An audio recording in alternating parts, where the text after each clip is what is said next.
नमस्कार, न्यूज़ 24 मध्य प्रदेश छत्तीसगढ़ के इस खास कार्यक्रम में आपका स्वागत है। और आज हम बात करने वाले हैं नगर निगम के कर्मचारियों की। ये वो नगर निगम के कर्मचारी हैं जो पिछले 25 साल से अपनी लड़ाई लड़ रहे हैं, नियमितीकरण के लिए लड़ाई लड़ रहे हैं, अपने 7वें वेतनमान के लिए लड़ाई लड़ रहे हैं।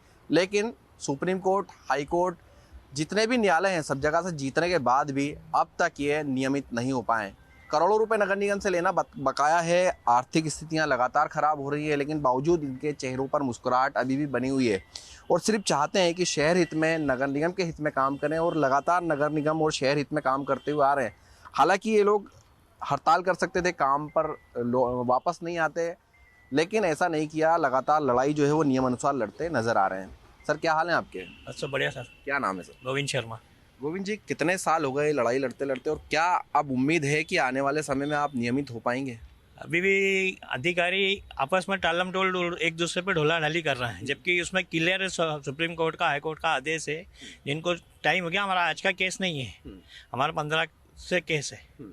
जब से लड़ाई लड़ते, लेबर कोर्ट जीत गए, जिला कोर्ट जीत गए, हाई कोर्ट जीत गए, सुप्रीम कोर्ट जीत गए। उसके बाद भी अधिकारी एक दूसरे पे, यानी कमिश्नर तक तो बात ही नहीं पहुंचती है, नीचे अधिकारी सब ढोलम ढोल कर देते हैं। अच्छा, आपका मुख्य काम क्या है यहाँ पर? आप क्या करते हैं? मैं कंट्रोल रूम। अगर आप नहीं संभालेंगे तो क्या स्थिति हो जाएगी? क्या यह अधिकारी जो वहाँ कुर्सियों पर बैठे हुए हैं वो आके यहाँ संभालेंगे? कहीं नहीं संभालेंगे। अधिकारी तो बोल देते हैं कि हाजिरी भी देना, तो हमारे को बोले सेट पे सेट नहीं उठाते कि ये अधिकारी ऐसे। अगर कंट्रोल रूम काम नहीं करेगा तो शहर के लोगों को क्या क्या परेशानियां झेलना पड़ सकती हैं? बहुत सारी, एक चीज नहीं है साहब कंट्रोल रूम की स्थिति। तो कंट्रोल रूम तो 24 घंटे चालू रहता है। सफाई से लेकर टैंकर से पानी की व्यवस्थाएं, ये जब होती हैं जब आप काम करते हैं। सभी व्यवस्था। अगर आप लोग काम कर देंगे तो बंद कर देंगे तो ये शहर के ऊपर पूरा बोझ गिरेगा। बहुत गिरेगा ना साहब। हम वो चाहते ही नहीं। हम तो निवेदन कर रहे हैं अब से ही 3 महीने होगा आज। तो ये वो लोग हैं जो घरों तक पानी पहुंचाने की व्यवस्था करते हैं, हर एक वो काम करते हैं जो शहर के लोगों को आवश्यक होता है। और अधिकारी जब कुर्सी पर बैठे रहते हैं और इन्हीं लोगों की काम नहीं करते हैं तो कहीं ना कहीं इनके मन में भी दुख जरूर, पीड़ा जरूर होती है। परिवार को कैसे चला रहे हैं ये यही जानते हैं। सर, क्या हाल है आपके? सर, बढ़िया हाल है। सर, कितने समय से ये परेशानियों से जूझ रहे हैं और आर्थिक स्थितियाँ क्या हो चुकी हैं अब? सर, हम 2001 से संघर्ष करते हुए आज हमें 26वां साल लग गया है। सबसे पहले दिग्विजय सिंह सरकार ने 28,000 दैनिक वेतनभोगी को बंद करा था, जिसको लेके मध्य प्रदेश में एक याचिका लगी थी, जिसमें याचिका में हमें पुनः स्थापित करते हुए यह निर्देश दिए गए थे कि आप इन कर्मचारी को पुनः स्थापित करें, मगर इन्हें से अगर नियमित कर्मचारी के समान काम ले रहे हैं तो इन्हें नियमित कर्मचारी के समान वेतनमान, अन्य सुविधा जो भी नियमित को दे है वो इन सबको दी जाए। मगर वो केस हुआ, उसमें हम उमा भारती मुख्यमंत्री थी मध्य प्रदेश की, जिसने ये घोषणा पत्र में लिखा था कि हम 28,000 दैनिक वेतनभोगी जो बंद हुए उनको सेवा में लेंगे। और इसी शर्त पर मध्य प्रदेश की सरकार, दिग्विजय सिंह जी की सरकार मध्य प्रदेश से बाहर हो गई थी। और उमा जी ने जो वादा करा था उस वादे को निभाया, उसके लिए उमा भारती को बहुत बहुत धन्यवाद। वास्तव में उमा भारती जैसे नेता की आज मध्य प्रदेश को जरूरत है। इसलिए जरूरत है कि वो एक संत की महिला थी जिसने वास्तव में अधिकारियों को रात को 2-2, 3-3 बजे तक काम नहीं होने के कारण दौड़ा दिया था। मगर कुछ हठधर्मिता के कारण षड्यंत्र के रूप में उमा भारती को हटाया गया था। अब हम उस चीज़ पे जाना नहीं चाहते। हमारा तो ये निवेदन है कि अभी हमारे गोकुल चंद्र राय जी थे मध्य प्रदेश, शरद सिंह परियार जी, अशोक पांडे जी, उन्होंने कहीं याचिका लगाई जिसमें भोपाल स्तर से भी मध्य प्रदेश की याचिका में 7वें वेतनमान देने के लिए और समान काम समान वेतन देने के लिए निर्णय हो चुका है, जिसमें अभी न्यायालय ने स्पष्ट रूप से कहा है अवमानना में कि आपको 4 महीने तक पूरे मध्य प्रदेश की जो सूची है वो मंत्रालय को भेजना है और यह बताना कौन व्यक्ति क्या काम कर रहा है। अगर मंत्रालय में उस सारे जगहों की सूची 4 तारीख तक अगर मध्य प्रदेश के नगर निगम, PWD, जल यंत्रालय, जो भी विभाग है मध्य प्रदेश के अंतर्गत आने वाले, अगर नहीं भेजते तो ये तय है कि जो अभी 1 महीने पहले हुआ था, आपने देखा होगा कि मोहम्मद सुलेमान जी और तरुण राठौर जी को 2 महीने की सजा जज ने सुना दी थी। 7 दिन का उसके होल्ड रखा था कि आदेश का पालन करो। उनका आदेश का पालन कर दिया गया था। हमारा ये कहना है कि न्यायालय जब अवमानना लगाएगी जब भी आदेश का पालन होगा। क्या अधिकारी हमारे कितना पैसा नगर निगम से कर्मचारियों का लेना निकल रहा है? देखिए, मध्य प्रदेश की बात करें और नगर निगम की बात करें तो नगर निगम में अभी जो 1391 कर्मचारी हैं, जिनके लिए हम धन्यवाद देंगे आयुक्त महोदय को कि वास्तव में क्षितिज सिंघल जी ने अच्छा काम करा है। उसमें कमेटी भी बनाई, उसके लिए भी धन्यवाद।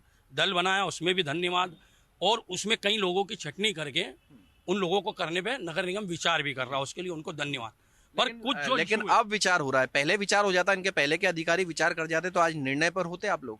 हम निर्णय पे क्या, आज ये स्थिति होती है कि हम तनख्वाह ले रहे होते हैं अगर इसके पहले निर्णय हो जाता तो। पर क्षितिज सिंघल जी जब से आए, जब से कर्मचारी हितैषी, उनके कार्यशैली की एक सबसे बड़ी खासियत है कि कोई भी केस हो, कुछ भी हो, वो स्वयं पढ़ते हैं। बाकी हमने कोई ऐसे आयुक्त नहीं देखे जो स्वयं पढ़ते हैं। अभी तक नगर निगम में ये चलते आ रहा था कि आवेदन लिए जाते थे, उस पर सील लगती थी और नियम अनुसार कार्रवाई लिख के उसके आगे उम्मीद है कि निगम आयुक्त तो ये निराकरण करा के जाएंगे। हाँ, 480 लोगों का निराकरण का कहा था। उस संबंध में हमारे वकील साहब ने मीटिंग रखी थी, हमें बताया, अवगत कराया खटके जी ने और विवेक पटवा जी ने कि आयुक्त महोदय से मिले थे, उनको पूरे प्रकरण की वास्तविकता बताई कि ये जो प्रकरण है इसमें भर्ती नियम लागू नहीं होता है।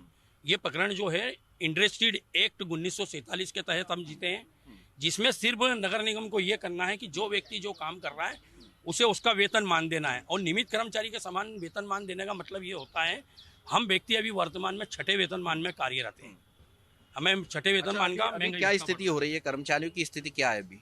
अभी तो स्थिति बहुत दयनीय है सर। क्या रहता है, अभी जैसे स्कूल बंद हो गए, एक आध 2 महीने बाद स्कूल खुलेंगे, तो स्कूल खुलने के पहले ये स्थिति है लोगों की कि स्कूल से फ़ोन आता है, स्कूल खुलने वाले हैं, आप पहली किस्त जमा कराएं, कापी किताब लाना, ये लाना। आज 15 से 20 हज़ार रुपये में किसी का घर नहीं चलता। एक और सरकार बोलती है कि अंतिम पंथी के व्यक्ति के लिए अच्छा सोचते हैं हम, पर दूसरी तरफ देखा जाए तो सबसे ज़्यादा वही व्यक्ति पिसाता जो अंतिम पंक्ति में खड़ा रहता है। बिल्कुल, ये वो कर्मचारी हैं जो नगर निगम के लिए लगातार काम कर रहे हैं, और आज स्थिति ये है कि स्कूल खुलने वाले हैं, महंगाई लगातार चरम पर है, सब्जी के दाम, तेल के दाम लगातार बढ़ रहे हैं, लेकिन आज भी नियमित नहीं हो पाए। करोड़ों रुपए नगर निगम से लेना बकाया, फिर भी शांत हैं। क्या हाल है सर आपके? सब बढ़िया, सब पता है। तो क्या स्थिति हो रही है? पिछले 25 सालों से आप लोग लड़ाई लड़ रहे हैं और इस लड़ाई में आर्थिक खर्च भी हो रहा है। आर्थिक खर्च भी हो रहा है सर, कर्मचारी दिन पे दिन कमजोर होते जा रहा है, परिवार का खर्च बढ़ते जा रहा है, और सरकार से जो हमें तब देखना चाहिए कि सबसे पीछे वाले कर्मचारी को देखना चाहिए कि इनकी स्थिति क्या हो रही है, और दिन पे दिन दयनीय स्थिति होते जा रही है कर्मचारी की। अगर कर्मचारी काम बंद कर देगा हाँ, तो फिर क्या स्थिति होगी नगर निगम की? नगर निगम चल पाएगा? नगर निगम बिल्कुल नहीं चल पाएगा। कर्मचारी से तो नगर निगम फर्स्ट आ रहा है, ये हो रहा है, सब हो रहा है, वो कर्मचारी तो ध्यान ही नहीं दे रहे ये लोग। अच्छा, रेवेन्यू भी कर्मचारी निकाल के दे रहे हैं, जिससे नगर निगम जो है वो आत्मनिर्भर बनने की तैयारी में लगा हुआ है कि इंदौर का नगर निगम आत्मनिर्भर होगा आने वाले समय में। लेकिन अगर आप लोग ही रेवेन्यू नहीं लाएंगे और वो रेवेन्यू से आप ही लोगों को सैलरियाँ नहीं मिलेंगी, तो इस समय क्या लग रहा है कि भविष्य कैसा होगा इंदौर का? भविष्य बहुत खराब होगा सब। कर्मचारी से ही तो नगर निगम चल रही है, और राजस्व नहीं आएगा तो तनख्वाह कैसे बढ़ेगी? दादा क्या हाल है? बढ़िया सर। क्या करते हो दादा? मैं विद्युत में कार्य करता हूँ। विद्युत में कार्य करते हैं। क्या लग रहा है कि अगर आप काम बंद कर देंगे तो क्या स्थिति होगी? पूरा शहर वो व्यस्त अस्त व्यस्त हो जाएगा, अंधेरे में हो जाएगा इंदौर? अंदर हो जाएगा। उजाले में लाने का काम कर रहे हैं, लेकिन कितने सालों से लड़ाई लड़ रहे हैं आप लोग नियमित होने की? 30 साल होगा सर, अभी तक नहीं हुए? नहीं हुए। उम्मीद है कि आप जब तक रहेंगे जब तक हो जाएगा। हम तो आशा का कमिश्नर साहब से करते हैं, क्या 970 आदमी की सूची जो है वो पूरी हो, हम ये चाहते हैं। अच्छा, आर्थिक स्थिति किस तरीके से खराब हो जाती है? 25 साल से लड़ाई भी लड़ रहे हैं, केस भी लड़ रहे हैं, और जो तनख्वाह परमानेंट में मिलती है वो भी नहीं मिल रही है। अस्थायी कर्मचारी कभी भी निकाले जा सकते हैं। हाँ बिल्कुल सर, उसमें क्या है, हम बहुत मुश्किल से अपना घर चलाते हैं, क्या कभी उधार भी लेना पड़ता हमें। ऐसी स्थिति हो जाती, कभी बच्चों की फीस भरने के लिए, कभी कुछ शादी ब्याह का काम आ जाता है, तो बड़ी मुश्किल से खर्च का चलता है हमारा। तो अगर कमिश्नर साहब पैसा बढ़ा दे हमारे तो बड़ी मेहरबानी होगी उनकी। हाँ दादा क्या हाल है? बस बढ़िया है। दादा क्या करते हैं? आज नगर निगम की ये स्थिति है कि परमानेंट आदमी तो बिल्कुल लगभग है ही नहीं। बताइए। परमानेंट व्यक्ति तो लगभग है ही नहीं, और जो भी काम हो रहा है विनियमित कर्मचारी और मास्टर कर्मचारी के उस पर ही नगर निगम पूरा अपना कार्य कर रही।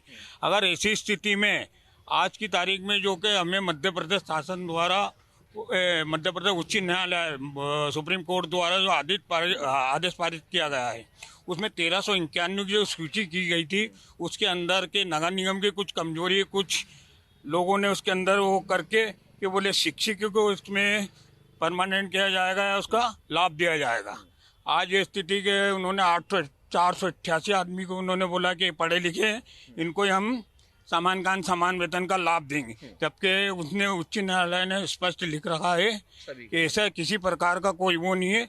इसमें जो बगैर पढ़े लिखे हैं वो भी आते हैं उसमें, उसके दायरे में, और जो पढ़े हैं वो भी उस दायरे में आते हैं। अच्छा, आप क्या काम करते हैं नगर निगम में? मैं स्ट्रीट लाइट का काम करता हूँ। स्ट्रीट लाइट का काम करते हैं, शहर को उजाला देते हैं रात में, लोग दुर्घटना ना हो। और ऐसे में अगर आप लोग काम कर देंगे तो शहर अंधेरे में डूबेगा फिर? हमारी मंशा तो ऐसा कुछ नहीं है कि हम नगर निगम का काम ठप करें, लेकिन हम ये चाहते हैं निगम श्रीमान आयुक्त साहब से कि हमारा कार्य कर दें, तो ये हमको आगे किसी प्रकार का आंदोलन करने की आवश्यकता पड़े नहीं, ये निवेदन। तो ये कर्मचारी हैं जो परेशान है, क्या हाल है आपके? जरा क्या काम करते हैं? मैं डाकपिन का काम करता हूँ। अच्छा, अगर आप ये काम बंद कर देंगे तो क्या क्या स्थिति होगी, क्या क्या असुविधाएं हो सकती हैं लोगों को? इसमें बाधाएं बहुत आएंगी, किस तरह की क्या? जैसे डाक लगाना, हर जोन पे जाना पड़ता है, हर क्षेत्र में जाना है, सब दूर की डाक लगाना पड़ती है। साइकिल से लगाता हूँ, आज 25 साल मेरे को डाक लगाते लगाते हो गए। कितनी आर्थिक स्थिति खराब हो जाती है, परिवार को चलाने में कितनी समस्या आ रही है? बहुत समस्या आती है। कभी किसी ने पूछा अधिकारी ने कि आपके घर में कुछ है कि नहीं है? आज तक नहीं पूछा। तो फिर कैसे उम्मीद है कि आप लोग आगे परमानेंट हो पाए? कमिश्नर साहब की मेहरबानी हो जाए तो उन पर आशा कर सकते हैं कि हमारा काम हो जाए। 25 साल में कई कमिश्नर आए, कई बदल गए, लेकिन अभी तक अस्थायी रहे आप लोग। आज स्थायी उम्मीद लग रही है कि अब कमिश्नर साहब से उम्मीद है कि वो हमारा काम जल्दी से जल्दी कर दें। तो क्या हाल है आपके? क्या आप देखते हैं? ये नगर निगम में जितने भी मास्टर कर्मी हैं ये एमबीए की पढ़ाई करे हुए लोग हैं।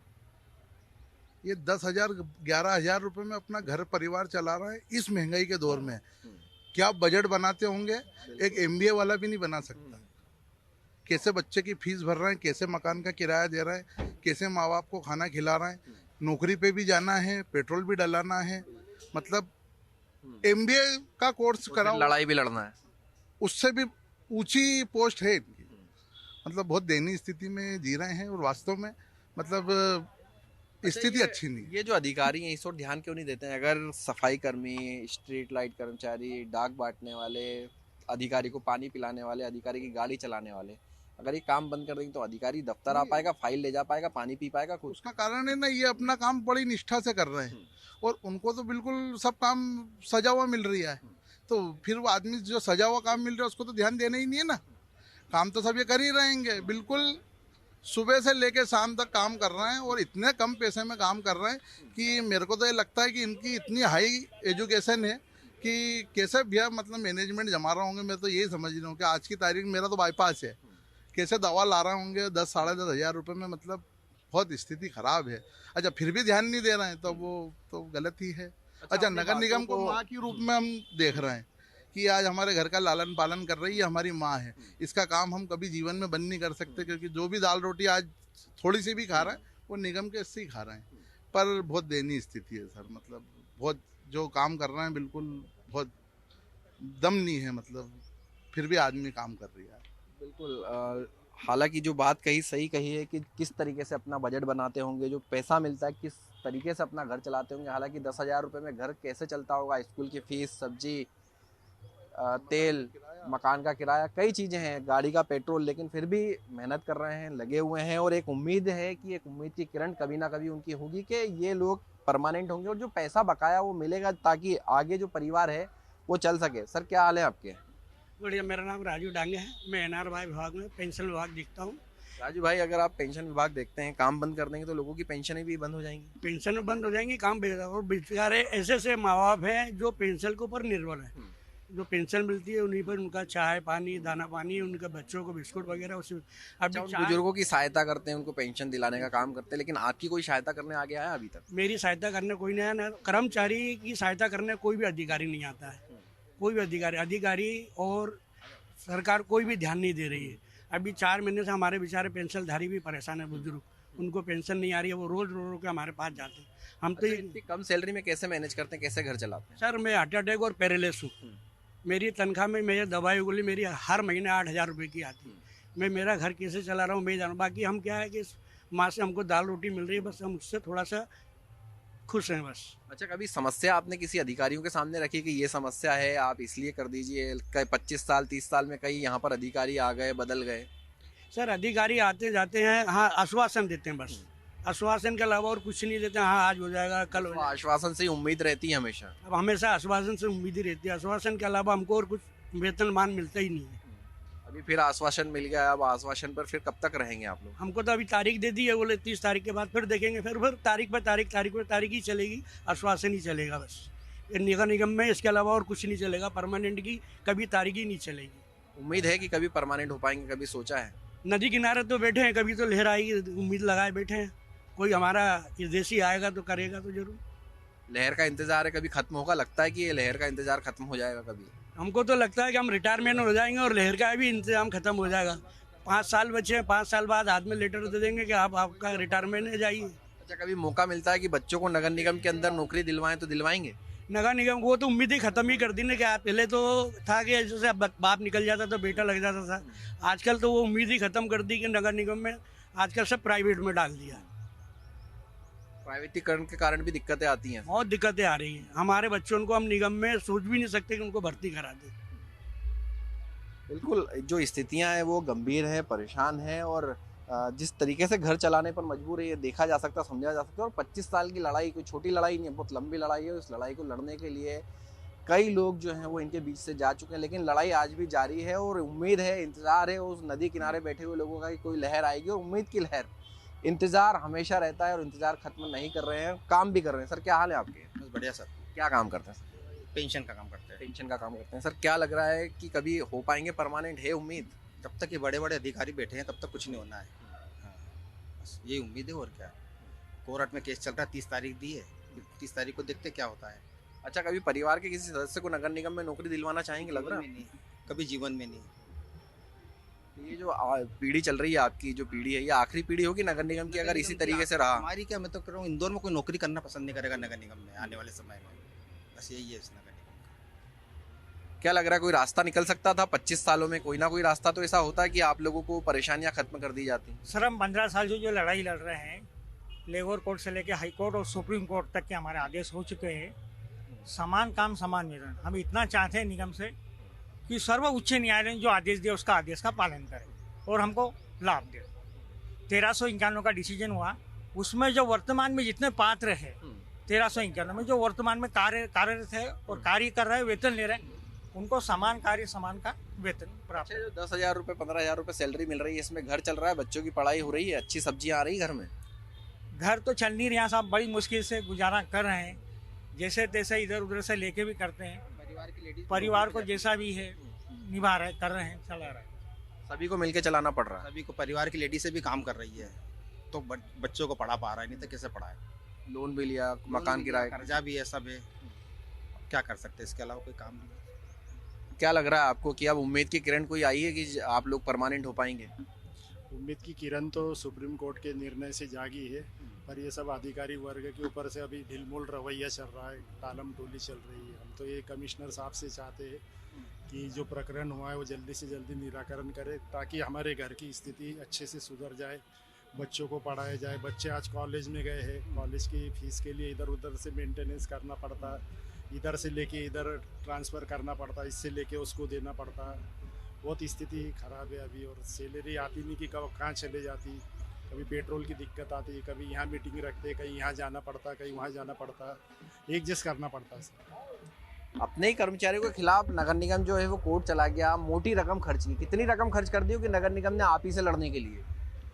करीबन सुप्रीम कोर्ट में नगर निगम ने 7 वकील खड़े करे थे सर, और आज की तारीख में कोई भी सुप्रीम कोर्ट का वकील अगर एक बार पेश होता है तो गिरी से गिरी हालत में अपन एक पेशी के 50,000 रुपये ही मानो, हमारे केस में 5 पेशी लगी थी, तो 3.5 लाख से लेकर 15 लाख तक खर्चा हुआ होंगे सर। इसकी में एक ये चीज़ हुई कि नगर निगम ने तो निगम के खजाने से पैसा खर्चा करा, मगर हम जो 1391 कर्मचारी थे, हमने सबने शुरुआत में 500 रुपये 600 रुपये लिए सब कर्मचारी से, और बहुत से कर्मचारी 1300 थे, मात्र 200 जने ने पैसे दिए, बाकी ने पैसे नहीं दिए। और हमने ये सोचा कि नहीं, हमने अगर किसी को साथ रख लिया तो हम उसको छोड़ेंगे नहीं। हमने उन्हीं पैसे में उसके बाद फिर जो 100-200 रुपये मिला के हमने सुप्रीम कोर्ट तक लड़ा है। हम धन्यवाद देते हैं मजदूर नेता ओम प्रकाश खटके जी को, जिन्होंने जितनी हमने फीस दी उतनी ली, मगर उनने ये बोला कि यार ये बहुत बड़ा परिवार का काम है, इसमें आप जितनी फीस दोगे उतने देंगे। हाई कोर्ट के जो वकील थे हमारे पूर्व महाधिवक्ता थे शासन की, हमारी तरफ से खड़े हुए थे, विवेक पटवा जी, उन्होंने भी बोला ये धर्म का काम है, इसमें आपकी जो इच्छा हो वो पैसे दे देना, मैं बस ये चाहता हूँ कि आपको न्याय मिले। उन्हीं के कहने पे हमने सुप्रीम कोर्ट में भी 6-7 वकील करे थे। कहा जा रहा है कि जो सुप्रीम कोर्ट ने आदेश दिया है 1395 कर्मचारी को, पैसा भी बड़े निकल रहा है, नगर निगम के पास पैसा नहीं है इतना, ये कह रहे हैं। तो क्या लग रहा है कि जब से लड़ाई लड़ रहे हैं तब से अगर एक एक कर्मचारियों को मकान या कोई चीज़ें मुहैया करा दे तो आज ये स्थिति नहीं निर्मित होती? सर ये जब केस जीते हम उसके पहले भी सब MIC मेंबर से और माननीय सांसद महोदय, विधायक महोदय को कई बार पत्र दिए कि हमारी दायनी स्थिति खराब है। आज हमारे इसमें 25% लोग ऐसे वास्तव में जो गरीब है, जो किराए के मकान में रह रहे हैं। हमने कई स्थान भी दिखाए, हमने बोला प्रधानमंत्री आवास योजना के अंतर्गत हमको मल्टी में मकान दे दिया जाए, हमसे थोड़ा बहुत डाउन पेमेंट ले लें, बाकी हमारी तनख्वाह से काट लें। जैसे बहुत से जनों को अभी बाहर वालों को आप मकान दे रहे हो, आदमी भरता नहीं है किस्त, फिर नगर निगम वापस वो पैसे में अटक जाती है। हमारा तो वेतन आता, आप उसमें से ही काट लो कम से कम। बैंक भी लोन नहीं देती है क्योंकि अस्थायी है, पैसा बैंक में इतना नहीं आ रहा जितनी किस्तें भरनी है। बैंक लोन नहीं देती इसलिए कि बैंक का ये कहना रहता है कि आप स्थायी कर्मी घोषित तो हो गए हो, मगर वर्तमान में जो वेतनमान लोगों को मिल रहा है वो आपको नहीं मिल रहा, आपकी तनख्वाह 25 से कम है, इसलिए आपको लोन नहीं हो पाएगा। ये चीज़ है। अब आगे क्या रुख रहने वाला है, आगे क्या करने वाला है?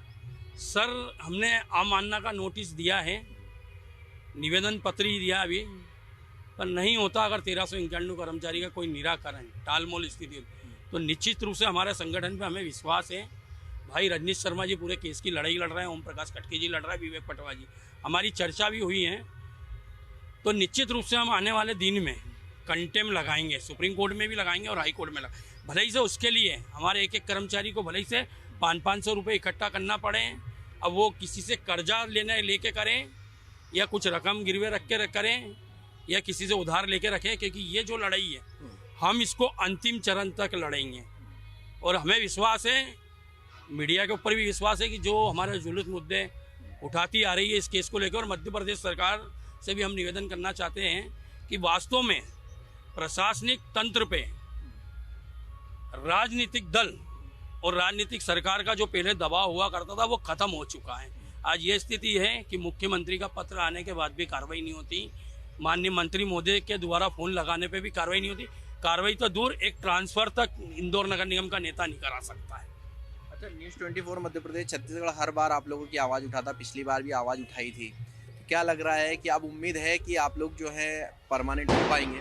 सर जिस प्रकार से अभी वर्तमान में हमने देखा मीडिया चैनल में मध्य प्रदेश और छत्तीसगढ़ 24 न्यूज़ मैं देखता हूँ, डेली देखता हूँ ये न्यूज़, उसमें जितने कर्मचारी के मुद्दे, हम ही नहीं, अंशकालिक मजदूर हो, आउटसोर्स हो, दैनिक वेतन भोगी हो या अन्य संविदा कर्मचारी हो, जब भी उनके पक्ष में कोई डिसीजन आता है या सरकार से कहीं उस प्लेटफॉर्म पे बात रखना पड़ती तो हम धन्यवाद देते हैं कि मध्य प्रदेश में सिर्फ एक ये चैनल है जो निस्वार्थ है, सच्चे मन से अगर कर्मचारी के लिए काम करता तो 24 न्यूज़ चैनल करता है। उसके लिए हम सब पूरे मध्य प्रदेश के 48,000 दैनिक वेतन भोगी की ओर से बधाई देते हो। निश्चित रूप से विश्वास दिलाते कि जिस दिन भी आपके प्रयास से हमारे अगर 2 रुपये भी बढ़े तो हम पूरे प्रदेश स्तर में सबसे बड़ा धन्यवाद मंदिर को नहीं देंगे, पर इंदौर की मीडिया और मध्य प्रदेश की मीडिया को जरूर देंगे। बिल्कुल, ये वो कर्मचारी हैं जो लंबे समय से अपनी लड़ाई लड़ रहे हैं और अधिकारियों के सारे काम ये करते हैं, लेकिन अधिकारी आज इन्हीं के काम करने के लिए टालम टोल कर रहे हैं और इन्हीं के खिलाफ लड़ाई लड़ने के लिए हाई कोर्ट, सुप्रीम कोर्ट में चुनौतियां दी हैं, लाखों रुपए खर्च किए, लेकिन आज तक समाधान नहीं हुआ। लेकिन अब उम्मीद है, एक उम्मीद की किरण है और यही उम्मीद की किरण लगाए बैठे हैं कि कभी ना कभी ये लोग परमानेंट होंगे और घर की स्थितियाँ सुधरेंगी। कैमरामैन मनीष के साथ हेमंत शर्मा, न्यूज़ 24 इंदौर।